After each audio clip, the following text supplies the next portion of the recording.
Moderate myopia हो सकता है। इसके एटियोलॉजिकल पॉइंट्स की अगर हम बात करें तो पहला तो वही हमारे पास एक्सियल, वहाँ पे क्या हो रहा था हमारे पास हाइपरोप में कि हमारे पास जो है एक्सियल लेंथ उनकी जो है हमारे पास शॉर्ट होती थी, यहाँ पर एक्सियल लेंथ उनकी लॉन्ग होगी, ठीक है। इसी तरह हमारे पास कर्वेचरल में क्या होता था कि कॉर्निया जो है हमारे पास लेंस जो है या बोथ हमारे पास फ्लैट थे, यहाँ पर हमारे पास जो है उनके हमारे पास जो है स्टीप होंगे, कॉर्निया भी स्टीप होगा, लेंस स्टीप हो सकता है, या हमारे पास दोनों स्टीप हो सकते हैं। कुछ जो न्यू पॉइंट्स हैं वो इसमें रोल ऑफ जेनेटिक्स का बड़ा रोल है इसमें, कि अगर हमारे पास दोनों पेरेंट्स मायोपिक हो तो 20% चांस है कि बच्चों में भी मायोपिया हो, वन पेरेंट मायोपिक है तो 10%, और अगर नो पेरेंट है तो 5% चांस बहुत ही कम हो जाता है। इसलिए क्या है, कज़न मैरिजेस या ऐसे मैरिजेस जिसमें दोनों को जो है हमारे पास मायोपिया हो तो उनको अवॉइड करना चाहिए, लेकिन ये इतना फिर भी बड़ा डिफरेंस नहीं है। लाजमी बात नहीं है कि हमारे पास जो है दोनों पेरेंट्स की वजह से बच्चा भी के मायोपिक हो। नॉर्मली जो कॉमन वैरायटी है वो रिसेसिव इनहेरिटेंस की इसमें होती है, इसलिए चांसेस भी हमारे पास कम रहते हैं। हालांकि सबसे ज़्यादा चांस 20% है, फिर भी ये कम है। ऑटोसोमल डोमिनेंट भी है लेकिन वो इतना ज़्यादा नहीं है। डाइट का भी बड़ा रोल है कि अगर स्कूल गोइंग एज में फाइबर्स और जितनी भी चीज़ें रिक्वायर्ड होती हैं ब्रेन की और जितनी भी ये आई स्ट्रक्चर्स वगैरह की प्रॉपर डेवलपमेंट के लिए, इसमें अगर कुछ कमी रहती है तो नॉर्मली बात है कि ये हमारे पास सिंपल मायोपिया में भी इसका एक कॉज हो सकता है। इतना ज़्यादा तो नहीं लेकिन थोड़ा बहुत इसका रोल भी है।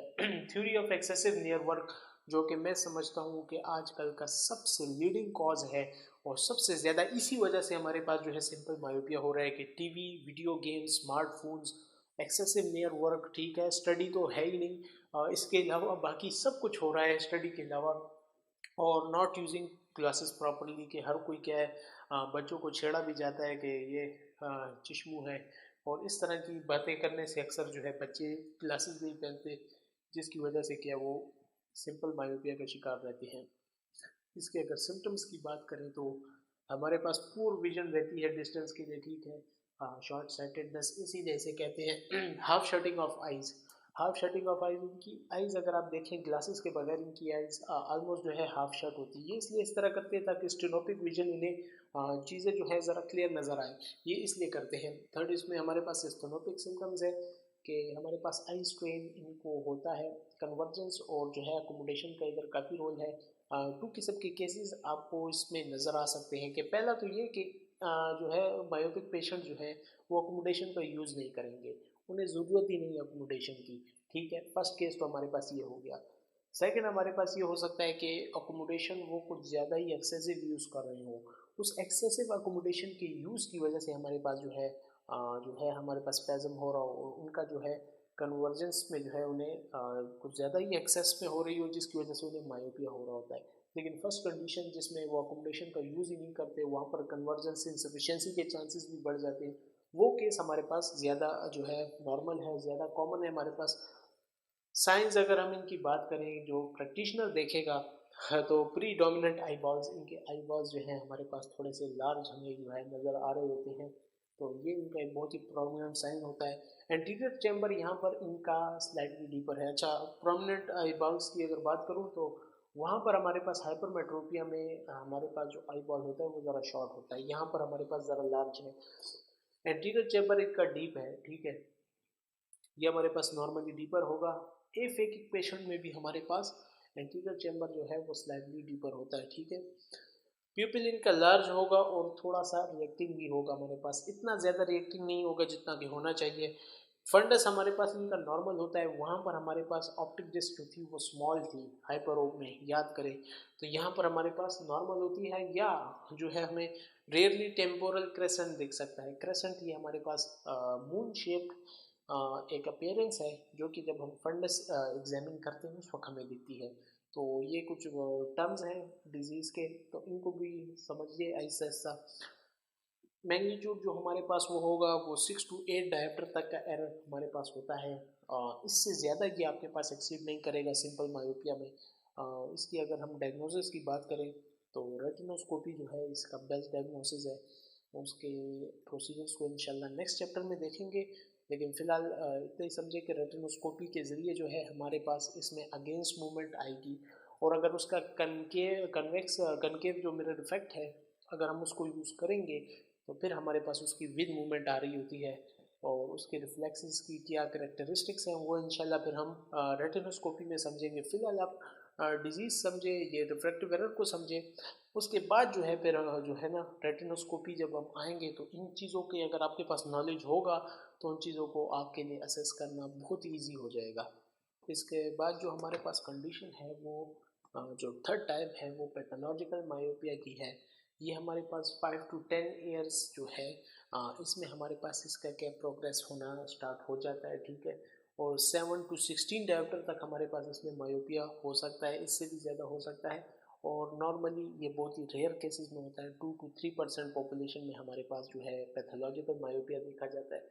अच्छा, इसमें हमारे पास जो है कुछ ये पार्ट्स की डीजनरेशन होती है, उस वजह से हमारे पास नॉर्मली जो है ये हो रहा होता है। इनकी एटियोलॉजी को अगर आप समझने की कोशिश करें कि हमारे पास जो है पहले क्या होगा, मोर ग्रोथ ऑफ रेटिना होगी, ठीक है, या तो आपके पास जेनेटिक होगी या आपके पास जनरल ग्रोथ फैक्टर्स की वजह से होगी, उससे आपके पास जो है स्क्लेरा स्ट्रेच होगा। स्क्लेरा स्ट्रेच होने की वजह से आपके पास एक्सियल लेंथ पे इंक्रीज आएगा। इस एक्सियल लेंथ के इंक्रीज की वजह से आपके पास जो है degeneration of retina, degeneration of choroid और डीजनरेशन ऑफ विट्रेस, ये तीनों जो हैं आपके पास पैथोलॉजिकल मायोपिया के फीचर्स हैं। तो ये आपको देखने को मिलेंगे, ये या तो जेनेटिक फैक्टर्स या जो है जनरल ग्रोथ फैक्टर्स की वजह से आपके पास हो सकते हैं। तो ये एक इसमें जो है समझने वाली बात थी। सिम्टम्स अगर हम इसके देखें तो डिफेक्टिव विजन होगी हमारे पास, ठीक है। ये डिफेक्टिव विजन जो है ज़्यादातर आपके पास कोई डीजनरेटिव चेंज की वजह से आपके पास आ रही होगी। तो ये इसमें एक इम्पॉर्टेंट पॉइंट है कि ये नॉर्मल डिफेक्टिव विजन से ज़रा हट के इसमें डीजनरेटिव चेंज इन्वॉल्व होता है। नेक्स्ट इसमें है मुस्काई वोलिटेंटिस एंड फ्लोटिंग ब्लैक ओपेसिटीज़। ये हमारे पास विट्रस में ये दोनों देखी जाती है। मुस्काई वोलिटेंटिस हमारे पास एक ब्लैक सा स्पॉट होता है जो कि विट्रस में नज़र आ रहा होता है, ठीक है। तो ये दोनों विट्रस के हमारे पास साइन है, जब विट्रस डीजनरेट हुआ होता है उसमें हमें ये नज़र आएंगे। नेक्स्ट अगर हम इनके साइंस की बात करें तो कुछ साइंस तो हमारे पास पुराने वाले हैं कि प्रोमिनेंट आई बॉल्स, कॉर्निया उसका लार्ज होगा, और हमारे पास इंटीरियर चैम्बर डीप होगा, प्यूपिल जो है स्लाइट रेक्टिंग होगा। उनके अलावा भी जो हमारे पास कुछ साइंस है उनमें से ये है कि 4 डायोप्टर जो है हमारे पास इनके अंदर मैग्नीट्यूड होता है मायोपिया का, हर साल इनका इंक्रीज़ हो रहा होता है, ठीक है। और 10 to 20 डायोप्टर जो है हमारे पास मिड 20s या मिड 30s में नज़र आता है, और हमारे पास 20 से 30 डायोप्टर तक का भी मायोपिया बहुत रेयर केसेस में आपको नज़र आ सकता है। तो ये इसका जो है इम्पोर्टेंट साइन है कि इतना ज़्यादा मायोपिया जो है वो हमारे पास पैथोलॉजिकल में ही नज़र आ रहा होगा, ठीक है, और ये हमारे पास किसी डिजेनरेटिव चेंज की वजह से होगा। विजुअल फील्ड हमारे पास इसमें कंट्रैक्ट होगी और रिंग्स कोटोमास भी हमें नज़र आ सकते हैं। सब नॉर्मल इलेक्ट्रोरेटिनोग्राम, जब हम इनकी इलेक्ट्रोरेटिनोग्राम करेंगे तो उसमें कोरियोरेटिनल एट्रोफी के जो है हमारे पास चांसेस हो सकते हैं। अच्छा, अगर फंडस एग्जामिनेशन की हम इनकी बात करें तो ये हमारे पास सबसे इम्पोर्टेंट और क्रिटिकल साइंस होते हैं जो कि प्रैक्टिशनर के लिए ज़रूरी है कि वो इन सारों को जो है देखें। तो इसमें सबसे पहला ऑप्टिक डिस्क हमारे पास लार्ज एंड पेल होगी, ठीक है। ये हमारे पास हाइपरओप में हमारे पास स्मॉल होती है, ठीक है। ये एक इम्पॉर्टेंट साइन है कि हमारे पास ऑप्टिक डिस्क से ही पता चलेगा कि ये मायोपिया है या वो है। इसमें हमारे पास जो एक इम्पॉर्टेंट साइन है वो ये है कि जब इसका फंडस हम व्यू कर रहे होंगे फॉर एग्जांपल ऑप्थेल्मोस्कोप से, तो वो हमारे पास उसमें एक क्रिसेंट हमें शेप जो है नज़र आएगी, ठीक है। क्रिसेंट शेप जो है नज़र आएगी। नॉर्मली क्या टेम्पोरल साइड पे होती है, लेकिन हमारे पास नेजल साइड पे भी सुपर ट्रैक्शन जो है क्रिसेंट नज़र आ सकता है, ठीक है। सेकंड, इसमें degenerative changes in retina. Retina में हमारे पास काफ़ी ज़्यादा जो है चेंजेस, एट्रोफीज, फ्यूचर पॉड, ठीक है, ये एक रेड सर्कुलर स्पॉट होता है हमारे पास। इसके अलावा और भी बहुत सारी जो है रेटिना की जो है हमारे पास डीजनरेटिव चेंजेस, ठीक है, आरडी होगी, और बाकी जितनी एट्रोफीज हैं वो इसमें हमें क्या नज़र आ सकती हैं। विट्रस में हमारे पास ओपेसिफिकेशन, लिक्विफिकेशन, डिटैचमेंट, ये सब चीज़ें जो है इसमें नज़र आ सकती हैं। पोस्टीरियर स्टेफाइलोमा में हमारे पास इसका एक्सटेजिया, ठीक है, स्क्लेरल थिनिंग, हमारे पास ये चीज़ें इसमें देखने को मिल सकती है। इन सारों को जो है इंशाल्लाह प्रैक्टिस वर्क में हम जो है कोशिश करूँगा कि मैं पेशेंट ला के जो है उन सारों में ये चीज़ें आपको दिखाने की कोशिश करूँ। और इसके अलावा ये रेटिना में मैं कुछ पॉइंट्स बताना भूल गया कि लेटेंट डीजनरेशंस और ये सारी भी जो है इसमें इन्वॉल्व हैं। कॉम्प्लिकेशंस अगर हम इनकी बात करें कि अगर इस को ट्रीट ना किया जाए वक्त पर तो हमारे पास रेटिनल टीयर्स और रेटिनल डिटैचमेंट तक जो है बात पहुँच, रेटिनल में हमारे पास ब्रेक्स आ जाए और रेटिना जो है डिटैच हो सकती है हमारे पास। कॉम्प्लिकेटेड कैटरेक्ट हमारे पास जो है लेंटिकुलर मेटाबॉलिज्म में चेंजेस की वजह से हमारे पास बन सकते हैं, ठीक है। न्यूक्लियर स्क्लेरोसिस जो है लेंस के अंदर हमारे पास चेंजेस जो कि मायोपिया के अंदर हमारे पास एक प्रोमिनेंट साइन होगा। विट्रस हेमरेजेस हमारे पास जो है रेटिनल टेयर की वजह से, कोराइडल हेमरेजेस की वजह से बन सकती है कि उसमें कोई लीक आ जाए, वो फिर क्या ब्लड से हमारे पास फिल हो जाए। कोराइडल हेमरेज और थ्रोम्बोसिस भी हमारे पास इसमें हो सकते हैं। कि थ्रोम्बोसिस किसे कहते हैं कि ब्लड हमारे पास क्लॉट हो गया, उसका जो पोर्शन है वो हमें जो है फिर जो है नज़र आ रहा होता है, ठीक है।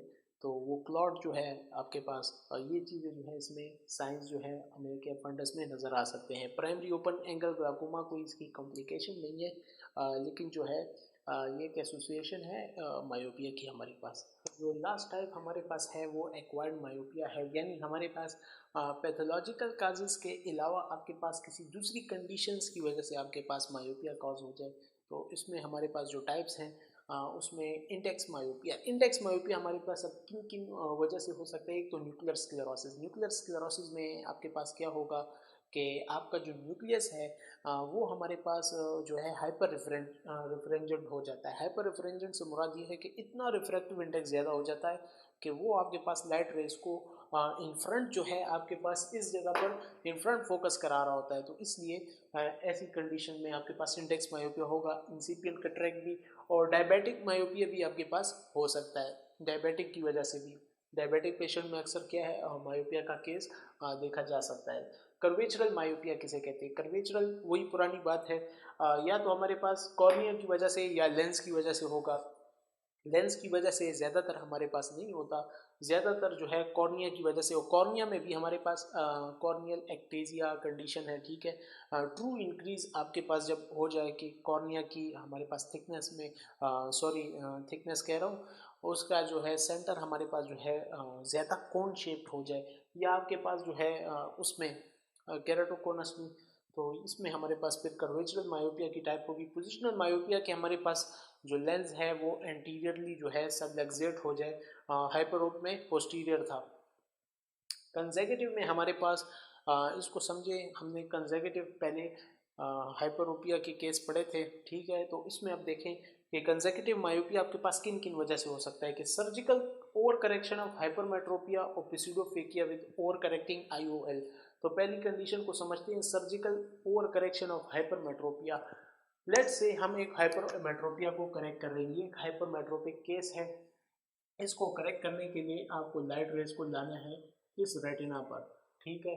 लेट्स से इसको करेक्ट करने की बजाय आपने इसको ओवर करेक्ट कर दिया, इसकी पावर को आपने इतना इंक्रीज कर दिया कि लेट्स से आपने यहाँ पर अब लाइट रेज फोकस हो रही है। इस कंडीशन को आपके पास सर्जिकल ओवर करेक्शन कहते हैं हाइपरमेट्रोपिया की। के हमने फॉर एग्जांपल लेट्स से इसकी पावर थी हमारे पास 54 डायोप्टर, सही है।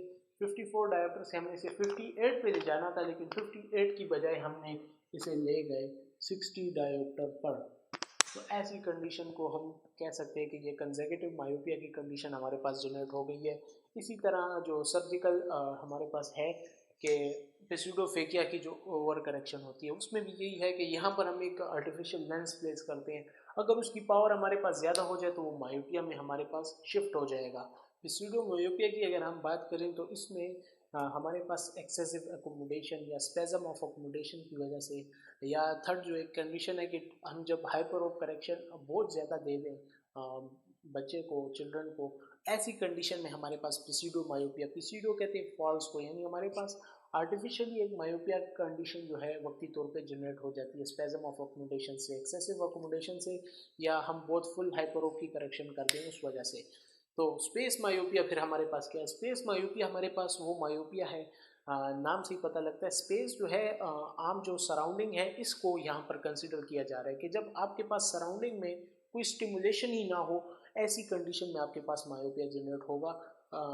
फॉर एग्जांपल डिस्टेंस के लिए आपके पास कोई भी जो है स्टिमुलेशन नहीं है, लेट्स से फॉग है, स्मोक है, धुआं है हवा में, ऐसी कंडीशन में आपके पास जो है ऐसे पेशेंट को बहुत ज़्यादा ट्रबल होती है, क्योंकि उसके पास कोई स्टिमुलस ही नहीं होता डिस्टेंस विजन का, इसलिए वो नियर में फोकस करने में ज़्यादा इंटरेस्ट होता है। लेकिन ये हमारे पास इतना नहीं होता, 0.75 से 1.5 डायोप्टर तक ये मायोपिया होता है, इससे ज़्यादा हमारे पास ये नहीं होता। इस टेक्निक को हम ज़्यादातर जो है अपने क्लिनिक्स में यूज़ कर रहे होते हैं कि जब भी डिस्टेंस का हमने जो है उसका स्टिमुलस ख़त्म करना होता है तो हम उसके आई के आगे जो है फॉगिंग लेंस यूजुअली रख देते हैं, तो उससे हमारे पास उसके आई का जो है डिस्टेंस का जो हमारे पास एक वो होता है, एक स्टिमुलस होता है, उसको हम ख़त्म कर देते हैं।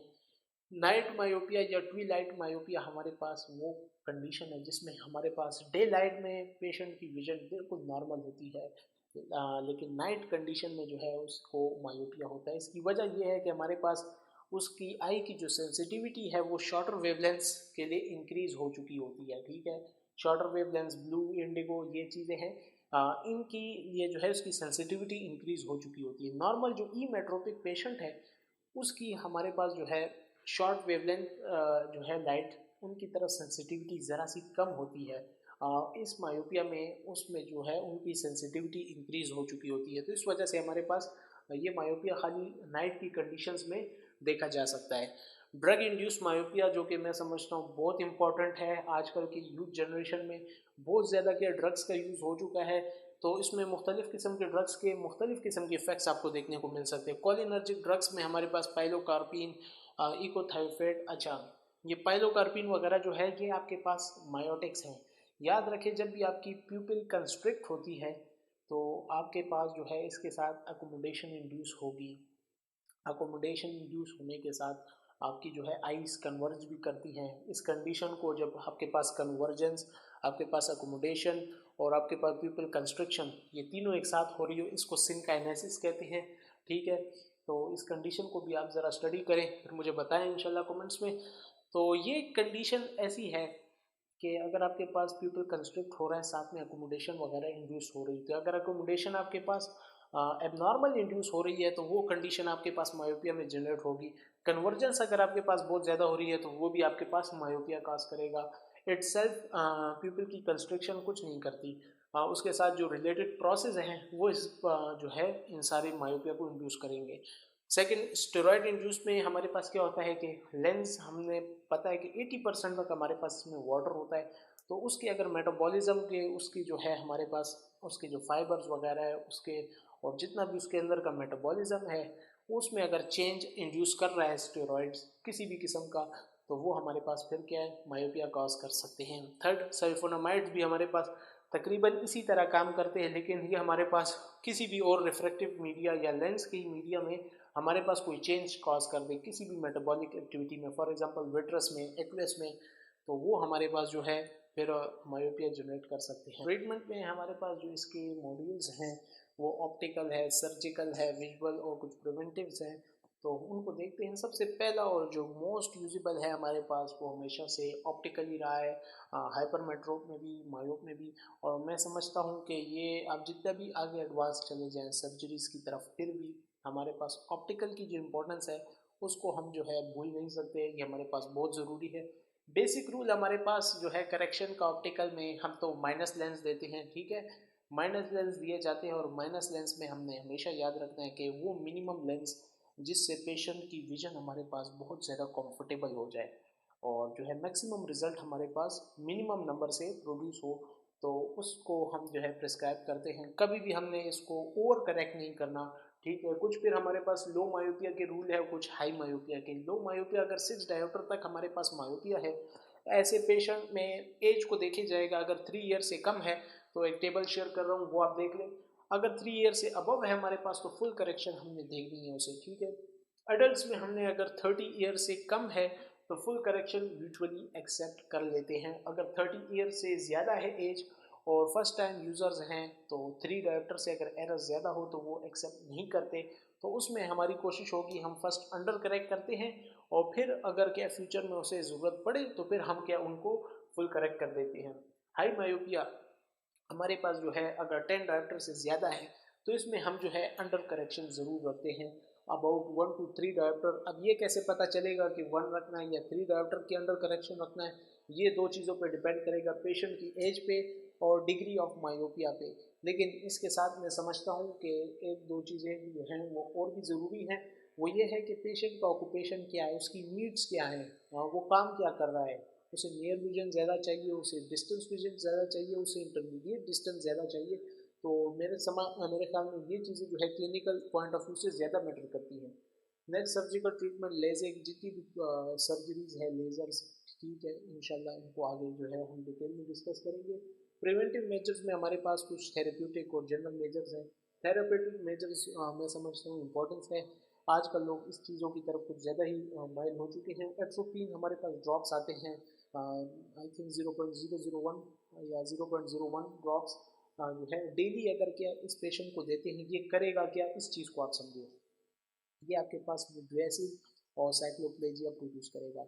याद है हमने कॉजेज़ में एक बात पढ़ी कि एक्सेसिव एकोमोडेशन और स्पेजम ऑफ एकोमोडेशन से आपके पास मायोपिया कॉज हो रहा था। ये उस कंडीशन को आपके पास रोकता है, लेकिन ये बच्चों में आपके पास ज़्यादा वर्क करेगा कि जिन बच्चों में एकोमोडेशन और प्रोड्यूस हो रही है, उनकी एकोमोडेशन और साइक्लोप्लेजिया के ज़रिए जो है ये उनको स्टॉप करेगा। ठीक है, तो ये हमारे पास वहाँ पे ज़्यादा यूज़फुल है।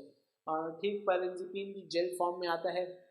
2 टाइम्स जो है हमारे पास, अगर सुबह और शाम अगर इसे यूज़ करें, लेकिन इनके रिजल्ट्स कोई भी गारंटेड नहीं है।